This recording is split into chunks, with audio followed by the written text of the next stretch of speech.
ನನ್ನ ತಂಗಿ ರಿಯಾಲಿಟಿ ಶೋಗೆ ಬಂದಿದ್ಲು.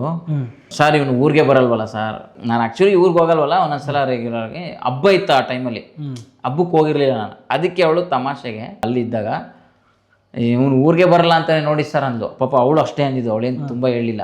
ಅದನ್ನು ಅದು ಹೆಂಗೆ ಅರ್ಥ ಮಾಡ್ಕೊಂಡ್ರೆ ಗೊತ್ತಿಲ್ಲ, ಕನ್ವರ್ಟ್ ಆಗಿದೆ ಹಿಂಗೆ ಕಿವಿಗೆ ಹೋಗಿರುತ್ತೆ ಜಗಣ್ಣಂಗೆ ಸರಿ ಈ ಥರ ಅಂತ ಅವ್ರು ಹೇಳ್ತಾರೆ.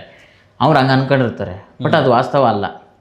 ಯಾರನ್ನು ಬ್ಲೇಮ್ ಮಾಡೋಕ್ಕಾಗುತ್ತೆ, ನಾವು ಬಲಿಯೋದು ಅಷ್ಟೇ. ಈಗ ತಂದೆ ತಾಯಿ ನೋಡ್ಕೊಳ್ಳಲ್ವಂತೆ, ಊರಿಗೆ ಹೋಗ್ತಾ ಇಲ್ವಂತೆ, ಬಿಟ್ಬಿಟ್ಟಿದೆಯಂತೆ ಅಂತ ಹಂಗೆ ಮಾತಾಡಿದಾಗ ಅದು ಟಿ ವಿನಲ್ಲಿ ಕೇಳೋ ಆಡಿಯನ್ಸ್ಗೆ ಬೇರೆ ಥರ ಅನಿಸುತ್ತೆ. ಅದು ನೀನು ಎಷ್ಟೋ ಸಲ ಊರಿಗೆ ಹೋಗಿದ್ದೀವಿ, ಮಾತಾಡ್ಸ್ಕೊಂಡು ಚೆನ್ನಾಗಿ ಮಾಡಿದ್ದೀವಿ. ನಮ್ಮೂರಿಗಿಂತ ಜಾಸ್ತಿ ನಿಮ್ಮೂರಿಗೆ ಹೋಗಿದ್ದೀವಿ. ನಮ್ಮೂರು ದೂರ, ಇಲ್ಲೇ ಅಲ್ವಾ, 105 ಕಿಲೋಮೀಟರ್ ಬೈಕಲ್ಲಿ ಹೋಗ್ತಾ ಇದ್ವಿ. ಒಳ್ಳೆ ಚೆನ್ನಾಗಿ ಊಟ ಮಾಡ್ಕೊಂಡು ತಿನ್ಕೊಂಡು ಆಟ ಆಡ್ಕೊಂಡು ಹೆಂಗೆ ಬರ್ತಿದ್ವಿ ಅಲ್ವಾ. ನನ್ನ ಅದು ನೋಡಿದಾಗ ಇದೇನೋ ಹಿಂಗೆಲ್ಲ ತೋರಿಸ್ತಾರೆ ಅಂತ ಅದು ಆಶ್ಚರ್ಯ. ನಮ್ಮ ಮನೆಯೇ ಕೇಕ್ ಹಾಕೊಂಡು ನಗ್ತಾ ಇದ್ರು. ನಮ್ಮ ಸ್ವಂತ ನಮ್ಮ ಅಪ್ಪ ಅಮ್ಮ ಅವರು ಇವರೆಲ್ಲ ನಗ್ತಾ ಇದ್ರು.